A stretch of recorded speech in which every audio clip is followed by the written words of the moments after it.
여러분 세계 7대 불가사의라는 이야기를 많이 들어보셨을 겁니다. 사람의 손으로 이루어진 가장 기적적인 건축물을 말합니다. 그런데 이게 약간 시대마다 차이가 있습니다. 저도 이렇게 체크해 봤더니 자꾸 이게 조금씩 바뀝니다. 바뀌고 그러다 보니까 요즘에는 고대 세계의 7대 불가사의, 또 이제 중세 시대의 7대 불가사의 등 이런 형태로 이렇게 나오기도 합니다. 그러면서 이런 글이 있더라고요. 현대판 4대 불가사의. 첫 번째, 하늘의 별 따기. 두 번째, 장가간 아들 내 편 만들기. 세 번째, 스님 머리에 핀 꽂기. 네 번째, 은퇴한 남편 존경하기. 뭐 이런 이야기로 나오면서 아마도 이게 참 쉽지 않는 그런 상황인가 보다 이런 생각을 했습니다. 사실 우리는요, 내가 듣거나 경험해 본 적이 없는 사건을 접하면 우리는 믿기 어려운 일이라고 말을 합니다. 2019년 중국에서 67세 여성이 자연 임신으로 아이를 출산해서 중국 최고령 산모로 등극했습니다. 한국은 최고령 산모가 만 57세로 쌍둥이 남매를 출산한 사람입니다. 그러면 전 세계로 넓혀보면 2019년 인도에서 만가 얌마 씨가 쌍둥이를 출산했는데 그의 나이가 74세였습니다. 여러분들은 놀라지도 않습니다. 그의 남편은 80대 할아버지였습니다. 그러니까 이게 산모인데 할머니고요. 애기 아빠인데 할아버지입니다. 사실은 다 놀라운 이야기인데 어쩌면 어떤 사람들이 실제 그럴까라고 하는데 제가 뉴스를 다 찾아보고 사진까지 다 확인한 이야기입니다. 여러분, 다 놀라운 이야기죠? 놀라운 이야기입니까? 징그러운 이야기입니까? 어떻게 보면은 둘 다 맞는 이야기 같지만 이렇게 놀라는 것은 우리 삶에 흔히 볼 수 없는 이야기이기 때문입니다. 사실 오늘 본문에도 이것을 넘어서는 놀라운 출산의 이야기가 나와 있습니다. 아브라함이 그리고 사라가 그토록 기다리던 아들 이삭이 태어난 사건입니다. 하나님께서 아브라함을 부르셨는데 그 부르심을 따라 고향을 떠나 이제 큰 민족을 이루겠다라고 해서 이제 가나안 땅에 와서 살고 있는데 그 아들 이삭을 낳기까지 걸린 시간이 25년입니다. 그러면 여러분 25년만이 아니라 90세에 100세에 아들을 낳았다면 그 기쁨은 말로 표현할 수 없이 너무나도 크고 큰 기쁨이라고 표현할 수 있을 것입니다. 그럼에도 불구하고 여러분 오늘 본문을 좀 읽어보면 사실은 그토록 기다리던 이삭이 태어났는데 이삭의 태어난 사건을 별것 아닌 것처럼 아주 간단하게 묘사를 합니다. 성경을 읽으면서 그런 생각 안 해보셨습니까? 이삭의 출생에 해당하는 성경의 분량보다 이삭이 태어날 것이다 라고 이야기하는 약속, 그 약속의 분량이 훨씬 더 큽니다. 게다가 창세기 17장과 18장에서 이삭이 태어날 것이다 라는 예언을 두 차례나 주셨는데 이 다음에 바로 이삭이 태어나는 이야기가 나오는 것이 아니라 그 사이에 18장 19장에서는 소돔과 고모라의 멸망과 아비멜렉 사건이 들어가 있습니다. 그리고 나서 오늘 이 이삭의 탄생, 이삭의 태어난 사건이 기록되고 있다는 것입니다. 왜 17장과 18장에 이삭이 태어날 것이라는 그 약속과 이삭이 실제 태어난 이 사건 사이에 큰 두 개의 사건이 들어가 있어서 오히려 이 이삭이 태어나고 있는 이 출생의 이야기가 별것 아닌 것처럼 느껴지게 되어 있다는 것입니다. 왜 그토록 기다리던 이삭인데 별것 아닌 것처럼 대수롭지 않게 기록했을까요? 그것은 오늘 이삭의 출생은 너무나 당연한 이야기이기 때문입니다. 왜 이렇게 표현할 수 있냐면, 이삭이 태어났으면 그토록 기다리던 이삭이기 때문에 이삭이 초점이 맞춰진 것 같지만, 사실은요, 오늘 본문은요, 이삭의 출생이 초점이 아니라 사라의 출산이 초점입니다. 아니, 이게 똑같은 말 아닙니까? 라고 생각할 수 있어요. 이삭의 출생이 초점이 아니라 사라의 출산이 초점이라는 거예요. 이 말이 무슨 이야기일까요? 같은 말 같지만 다른 이야기예요, 완전히. 즉, 이런 이야기예요. 그토록 간절히 기다리던 기도의 응답이라는 측면에서 이삭의 출생이 아니라 하나님의 약속에 이 초점이 맞춰진 사건이기 때문에 사라의 출산이 더 초점에 맞춰졌다라고 볼 수 있는 거예요. 자, 그렇다면 오늘 중요한 것은 이거예요. 오늘 이 사라의 출산을 통하여 우리가 어떤 신앙적 메시지를 우리는 경험할 수 있을까요? 받을 수 있을까요? 첫 번째는 하나님의 신실하심을 의지하며 살아가야 된다라는 메시지라는 것입니다. 자, 오늘 본문의 시작을 어떻게 이야기하냐면 여호와께서라고 이야기합니다. 여호와가 문장 제일 앞에 배열되어 있습니다.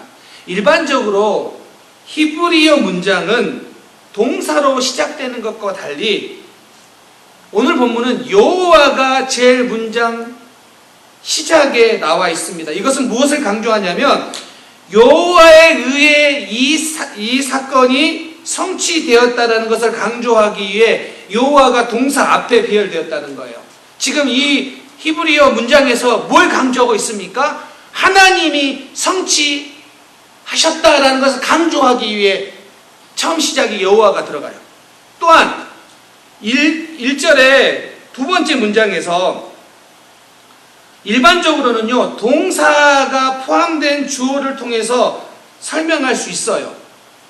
그래서 여호와란 말이 또 굳이 등장하지 않아도 되는데도 불구하고 오늘 1절에 보면 여호와란 말이 두 번째 문장에서 또 등장해요. 등장하지 않아도 전혀 해석하는 데 문제가 없는데도 불구하고 또 다시 여호와란 단어가 등장한 이유가 무엇입니까? 강조하는 거예요. 오늘 이 이삭의 출산은 자연스럽게 이루어진 사건이 아니라 하나님께서 성취시킨 사건이다라는 것을 성경을 통해 우리에게 보여주고 있다는 것입니다. 자, 게다가 오늘 본문 1절, 2절에서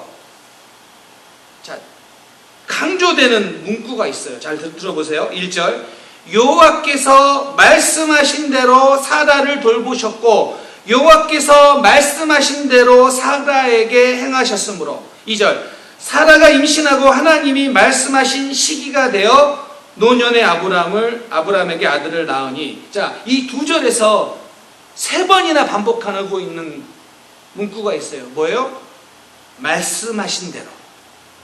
여호와께서 말씀하신 대로를 강조하고 있다는 것입니다. 즉, 오늘 이 사건은 어떤 남자와 여자, 한 부부가 만나서 출산을 했다라는 이야기가 아니에요. 전혀 그런 뜻이 아니라 하나님께서 말씀하신 대로 하나님께서 약속을 지키셨다라는 그 사건이라는 것을 오늘 이야기하고 있습니다. 성경학자인 월터 브루그만이 이런 이야기도 했어요. 오늘날 우리가 성경을 바라볼 때 너무 지나치게 영적인 방식으로 해석하려다 보면 이 이삭의 출생에서 육적인 현실을 너무 무시하고 경시하는 경향이 있는 사람이 있다는 거예요. 그래서 이거는 완전히 하나님이 하신 일이기 때문에 아브라함과 사라는 필요 없는 그런 것으로 해석하기도 하고요. 또 지나치게 세속적인 방식으로 해석해서 하나님의 약속보다는 남자와 여자 부부가 아이들을 낳을 수 있지, 어쩌다가 그렇게 나이가 들어서 아들을 낳을 수 있지, 지나치게 이렇게 해석하는 경향도 있다는 것입니다. 그런데 오늘 이 사건은 나이가 많은 아브라함과 사라, 출산하기에는 이미 육체적인 상황이 지나버린 그 부부를 통하여 하나님께서 약속하셨기 때문에 그들을 통하여, 그들을 사용하여 오늘 약속을 이루셨다. 그러면 이 기적 같은 일은 그냥 이루어진 것이 아니라 하나님의 약속이 있었기 때문에 가능했다라는 것입니다. 그러면 여러분에게 묻고 싶습니다. 오늘 우리도 어쩌면 하나님의 이 약속처럼 이삭이 태어나는 이런 기적과 같은 일들이 우리 삶 가운데 일어나기를 우리는 소망해요. 기도하고 간절히 바라고 25년 동안이나 간절히 기다렸던 그 이삭의 출생이 오늘 이루어진 것처럼 오늘 우리 인생에도, 우리의 삶에도 그토록 기도하고 바라고 소망했던 일들이 이루어지기를 소망하는 것이 오늘 우리의 삶의 또 한 가지 모습 아닙니까? 그렇다면 우리는 어떻게 해야 될까요? 어떻게 해야지 하나님께서 아브라함과 사라를 통해 이삭을 주셨던 것처럼 우리의 삶에도 그렇게 일어날까요? 여기서 우리에게 던져야 될 질문은 이거예요. 정말 우리에게 하나님의 말씀이 있는가? 사랑하는 성도님들, 오늘 이 질문에 여러분은 뭐라고 답하시겠습니까? 정말 여러분에게는 하나님의 말씀이 있으십니까? 이 말은요, 내가 설교를 나는 잘 듣고 있다, 열심히 듣고 있다, 그런 의미가 아니에요. 이 말은요, 나는 성경에 대해 관심이 있고 성경에 대해 열심히 공부하고 있다, 그 말이 아니에요. 그 정도의 질문을 하고 있는 것이 아니라 지금 여러분들이 하나님의 말씀을 대하는 태도가 어떤가를 묻고 있는 거예요. 월터 브루그만이 이야기했던 것처럼 어떤 사람은 하나님의 말씀만을 중요시하기 때문에 세상적인 거, 세속적인 건 다 무시하기도 하고, 어떤 사람은 이것만 너무 강조하다가 보니까 그건 그냥 어떻게 이성적으로 생각해서 판단되어서 일어난 일이지, 이렇게 해석하고 있는데, 오늘 여러분들이 하나님의 말씀을 대하는 태도가 무엇이냐고 그 질문을 오늘 우리에게 묻고 있는 거예요. 설교 잘 듣는 거 이야기하는 거 아니에요. 여러분의 설교 듣는 자세를 이야기하는 게 아니에요. 물론 중요하지요. 근데 여러분도 알잖아요. 눈 감고 있다고 설교를 앉는 것도 아니고, 눈 뜨고 있다고 또 설교를 듣는 것도 아니고, 여러분이 얼마든지 여러분의 설교를 듣는 자세는 판단할 수 있어요. 그런데 오늘 그걸 넘어서서 하나님의 말씀, 선포되는 하나님의 말씀을 내가 어떻게 대하고 있느냐, 거기에 하나님의 말씀이 있는가 없는가가 지금 오늘 여기 본문에서 묻고 있다라는 거예요. 시편 1편 1절 2절 말씀해 보면, 복 있는 사람은 악인의 꾀를 따르지 아니하며 죄인의 길에 서지 아니하며 오만한 자의 자리에 앉지 아니하고 오직 여호와의 율법을 즐거워하여 그 율법을 주야로 묵상하는도다 라고 합니다. 여기서 묵상하다라는 히브리어가 하가인데, 문자적으로는 이 하가라는 의미는 중얼거리나요. 중얼거리다. 그리고 이 비슷한 표현으로 성경에 어떻게 표현하고 있냐면, 하가를 생각하다, 깊이 되새기다로 사용하고 있어요. 시편 77편 12절. 또 주의 모든 일을 작은 소리로 읊조리며 주의 행사를 낮은 소리로 되뇌이다. 자, 복 있는 사람은 하나님의 말씀을 묵상하는데 어떻게 하느냐? 그것이 내가 그 말씀을 진지하게 받아들이고 있는가? 오늘 이삭이 90세와 100세 된 아버지를 통해서, 어머니 아버지를 통해서 출산을 했는데, 그게 나는 어떻게 그 말씀을 해석하고 있는가? 그 태도가 나에게 무엇인가를 오늘 묻고 있는 거예요. 정말 우리가 하나님의 말씀을 단단히 붙잡고 살아가면 우리에게 어떤 일이 일어나고 있는가? 이 태도를 말하는 거예요. 나는 지금 하나님의 말씀이 생명의 말씀이라고 믿기 때문에 나는 그 말씀 가운데 살아가기 위해 한 걸음 한 걸음을 고민하며 살아가고 있는가, 걷고 있는가, 그 태도를 오늘 묻고 있는 거예요. 이게 중얼거림의 모습이라는 거예요. 매일매일 중얼거리기 때문에 오늘 내 삶의 태도, 말씀을 대하는 내 태도가 무엇인지를 점검하게 된다는 것입니다. 데살로니가전서 2장 13절에 이런 말씀이 있습니다. 이러므로 우리가 하나님께 끊임없이 감사함은 너희가 우리에게 들은 바 하나님의 말씀을 받을 때 사람의 말로 받지 아니하고 하나님의 말씀으로 받음이니 진실로 그러하도다. 이 말씀이 또한 너희 믿는 자 가운데서 역사하느니라. 자, 데살로니가 성도들은 선포되는 하나님의 말씀을 들을 때, 자, 하나님의 말씀으로 들었다고 지금 기록하고 있어요. 그런데 이 데살로니가전서 2장 13절에서 받다라는 두 개의 헬라어 단어가 나와요.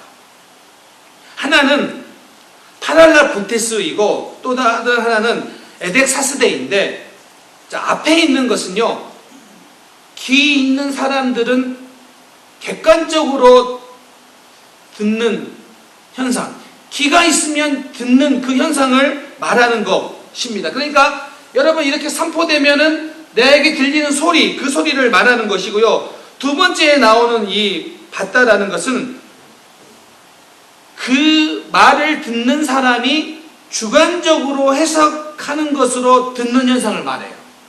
그러니까 다 같이 듣는 것 같지만 어떤 경우에는 귀로 들어서 그냥 그것이 무시해도 되는 하찮은 소리로 들리기도 하고, 또 어떤 사람은 또 그것을 하나님의 권위 있는 말씀으로 들어서 그 말씀을 듣고 순종의 길로 간다라는 거예요. 그리고 하나님의 말씀으로 받아 듣는 사람들에게는 역사가 일어난다라고 오늘 기록하고 있습니다. 이 자세를 말하는 거예요. 사랑하는 성도님들, 여러분의 삶 가운데 하나님의 말씀을 들을 뿐만 아니라 믿고 그 믿음 말씀이 여러분의 삶 가운데 역사로 나타날 수 있기를 주님의 이름으로 축원합니다. 그래서 던지는 질문이에요. 진짜 하나님의 말씀이 있습니까? 이 질문에 여러분 아멘으로 답할 수 있는 우리 성도님들 될 수 있기를 바랍니다. 제가 어제 수련회에서 제 아이들 이제 픽업해 내려오는데, 세 명의 아이들을 픽업해 내려오면서 이제 자기들끼리 막 이런저런 이야기를 막 하더라고요. 그래서 그런저런 이야기를 제가 듣고 있다가 제가 궁금하잖아요. 수련회에서 얼마나 그 은혜를 받았는지 궁금해서, 이제 보통은 이제 제가 제 아들에게 이렇게 물어보고 아들이 답하고 계속 그렇게 왔다 갔다 하는데, 갑자기 저희 아들이 저에게 이렇게 툭 던지는 거예요. 아빠. 그래서 내가 그랬더니 저는 얼마나 이제 은혜 받았는지가 궁금해서 이렇게 기대하고 있는데 이렇게 말하더라고요. 이번 수련회 게스트 스피커로 온 목사님의 친구가 원더걸스 선의 남편이래요. 그러니까 무슨 얘기냐면, 게스트 스피커 이 목사님 친구가 원더걸스라는 걸그룹의 한 선혜라는 그 자매의 남편이래요. 그러니까 사실 상관없는 이야기죠, 되게. 전혀 상관이 없고 저랑 관심도 없는 이야기인데 그래요. 그러면서 저에게 또 설명을 해주는 거예요. 그런데 그 두 사람이 어떻게 결혼했냐면, 하이티에 가서 미션, 선교를 가서 두 사람이 만나서 결혼했대요. 이야기하는 거예요. 물론 저도 다 알고 있는 이야기죠. 그러면서 저에게 이렇게 말했어요. 아빠, 나도 나중에 그럴까? 그러니까 이게 은혜 받은 것인지 걸그룹과 결혼한 목사님에게 도전을 받은 것인지, 그 이야기를 하면서 제가 속으로 그래 하고 웃고 이제 넘어왔는데, 제가 집에 와서 곰곰이 생각했습니다. 사실 저는 그 목사님이 어떤 설교를 했는지 모릅니다. 그런데 그 목사님이 던진 그 메시지를 하나님의 말씀으로 들었기를 소망하고 기도했습니다. 그렇다면 그 말씀이 하나님의 역사를 경험하는 말씀이 될 줄 믿기 때문입니다. 앞으로 어떤 일이 일어날지를 모르지만 그 말씀이 하나님의 말씀으로 들렸다면 그 말씀이 그의 삶 속에서 역사하는 말씀이 될 줄 믿습니다. 그렇기 때문에 오늘 우리에게 중요한 것은 진짜 하나님의 말씀이 있느냐예요. 그냥 예배 한번 드렸다고 말씀이 나에게 있는 것이 아니라 내가 뭔가 열심히 듣는 것처럼 보였다고 해서 말씀이 듣는 것이 아니라 정말 그렇게 하나님의 말씀으로 내가 받고 있느냐는 거예요. 데살로니가 교회 성도들처럼 우리 모두가 하나님의 말씀을 받기를 소망합니다.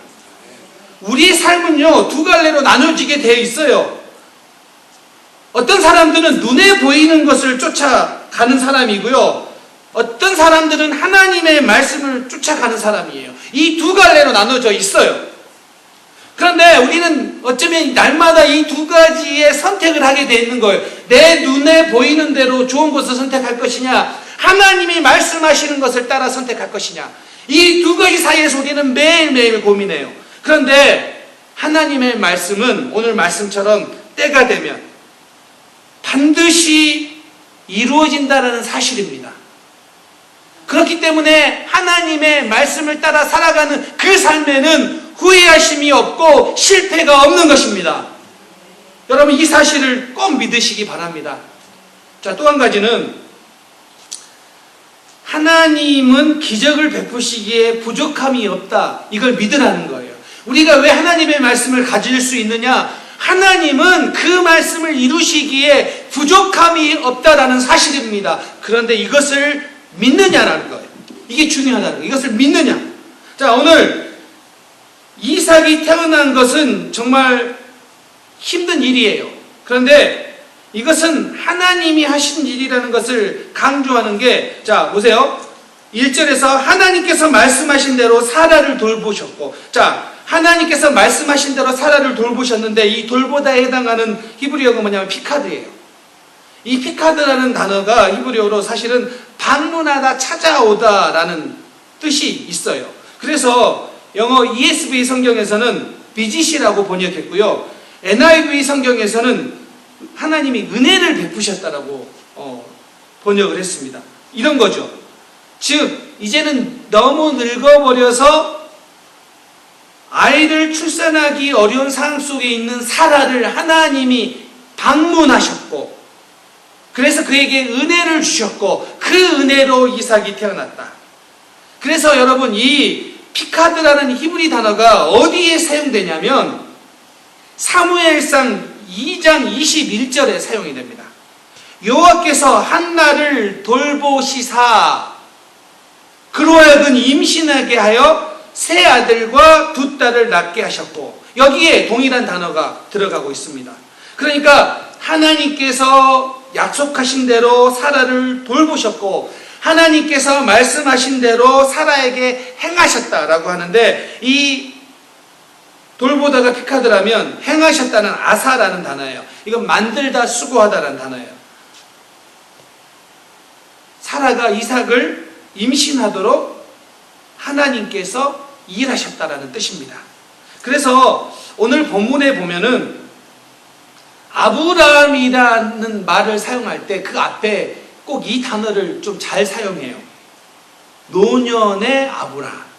그냥 아브라함이 아니라 노년의 아브라함. 2절에도 노년의 아브라함에게 아들을 낳으니, 7절에도 아브라함의 노경에 내가 아들을 낳았도다. 아브라함과 사라의 신체적인 능력으로는 불가능한 일로 보이나 하나님의 은혜로 이루어진 것을 믿으라 라는 의미예요. 오늘 하나님의 말씀은 왜 우리가 믿어야 됩니까? 왜 이게 이루어집니까? 하나님은 이 말씀을 이루시기에 부족함이 없으시다는 분이에요. 근데 문제는 뭐냐면 이 사실을 너희가 믿느냐? 이 믿음의 문제를 우리에게 요청하고 있다는 것입니다. 사실 문제가 이거 아닙니까? 하나님의 말씀을 들을 때는 내가 믿는 것처럼 느껴져요. 믿음이 있는 것처럼 느껴지지만 일상으로 나가면 너무 쉽게 무너지는 게 우리의 모습 아닙니까? 그래서 사실은 우리가 때로는 실망하고 절망해요. 분명히 내가 예배를 드리고 하나님 앞에서는 내가 믿는다라고 고백하고 믿는 것처럼 보이지만 우리의 일상의 현장으로 가면 그 그 현장에 닥친 문제 앞에서 종종 쉽게 너무나도 자주 무너지는 게 우리 아닙니까? 그래서 내가 믿음이 없는 것처럼 보여요. 그런데 여러분, 폴 트루니에가 이런 이야기를 했어요. 중간지대의 불안. 이게 무슨 말이냐면, 서커스에서 공중그네를 타는 사람이 이쪽 편에서 그네를 타다가 손을 놓고 돌아서 이쪽 그네를 잡는 거예요. 그런데 여기에서 여기로 가는 이 중간지대, 아무것도 잡고 있지 않은 그 중간지대 상태를 중간지대 불안이라고 말합니다. 이렇게 말하는 거예요. 여기에서 여기, 즉 예전 것에서 새로운 것을 잡기 위해서는 지금의 현재 것을 놓아야지만이 이 새로운 것을 잡을 수 있는데, 그 중간에는 반드시 불안을 느끼는 지점이 있다라는 것입니다. 오늘 우리의 영적인 상황도 마찬가지입니다. 우리가 믿음으로 살아가려고 할 때 내가 잡고 있는 것, 내가 의지하고 있는 것을 놓아야지만이 말씀을 붙잡고 살아갈 수 있는데, 그때 우리에게 찾아오는 게 뭐라고요? 불안이라는 거예요. 내가 이것을 놓으면 실패할 것 같은데, 손해볼 것 같은데, 이러면 내가 좌절할 것 같은데, 이러면 나에게 문제가 생길 것 같은데 라고 하면서 이걸 못 놓는 거예요. 이 과거의 것을 못 놓기 때문에 새로운 것을 잡기가 어렵다는 거예요. 그런데 놓아야지만이 잡을 수 있다는 것입니다. 여러분, 오늘 여러분이 예배하고 말씀을 들을 때, 여러분 결단할 때 그 결단을 향하여 나아가십시오. 불안이 찾아오고 걱정이 찾아오고 실패할 것 같고 내가 여기에서 낙심할 것 같은 그때 이 말씀을 새롭게 붙잡으십시오. 붙잡을 때 뭐라고요? 그 믿는 자들에게는 하나님의 역사가 나타난다는 것입니다. 그리고 이런 과정은요, 우리가 믿음이 성장해 가는 과정이에요. 그리고 이것은 성화의 삶에 있어서 지극히 당연하게 나타나는 현상이라는 것입니다. 오늘은 우리는 이 중간지대의 불안을 이길 수 있습니다. 이사야 41장 10절. 두려워 말라. 내가 너와 함께함이라. 놀라지 말라. 나는 내 하나님이 됨이라. 내가 너를 굳세게 하리라. 참으로 너를 도와주리라. 참으로 나의 의로운 오른손으로 너를 붙들리라. 하나님께서 붙들어 주신다고요. 놓으십시오. 제약된 것, 과거에 묶여있는 것, 결단하지 못한 것 다 놓으십시오. 하나님이 여러분을 붙잡아 주실 줄 믿습니다. 데살로니가 3장 3절. 주는 미쁘사 너희를 굳건하게 하시고 악한 자에게서 지키시리라. 우리 주님께서 십자가에 승리하심으로 오늘 우리가 그 십자가 바라볼 때 우리에게도 승리를 주실 줄 믿습니다. 그렇기 때문에 여러분 결단하십시오. 하나님이 말씀하신 대로 이루어집니다. 이 사실을 믿고 나가십시오. 그렇다면 여러분 오늘 여러분에게 시시때때로 찾아오는 불안과 걱정과 두려움, 오늘 말씀을 붙잡고 우리는 승리할 수 있습니다. 우리 주님께서 승리하셨고 그 승리를 오늘 저와 우리 모든 성도님들에게 주실 줄 믿습니다. 결론입니다. 오늘 이삭이 태어난 것은 기적적인 출생입니다. 그리고 그 기적은 하나님의 신실함 때문에 이루어진 것입니다. 그리고 이삭이 태어나자 사라는 그것으로 인하여 웃습니다.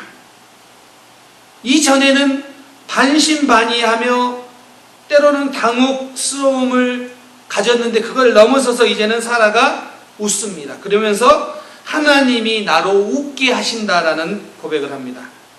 근데 여러분, 그가 웃을 때, 그 기쁨의 웃음이 있을 때 그에게 있던 슬픔과 울음은 완전히 끝났습니다. 오늘 하나님께서 우리 사랑하는 성도님들을 웃게 하실 줄 믿습니다. 그 하나님을 믿으십시오. 그 믿음이 역사가 될 줄 믿습니다. 그러면 여러분의 삶에 슬픔과 울음이 끝나게 될 줄 믿습니다. 이번 한 주간 믿음으로 살아가십시오. 믿음으로 결단하십시오. 여러분 가운데 있는 모든 낙심과 실패와 걱정 그 모든 것이 끝나고 하나님께서 승리하게 됨을 여러분이 믿게 될 줄 믿고 그 믿음으로 살아가게 될 줄 믿습니다. 그런 은혜가 우리 모든 성도님들 가운데 있기를 주님의 이름으로 축원합니다. 아멘. 기도하겠습니다.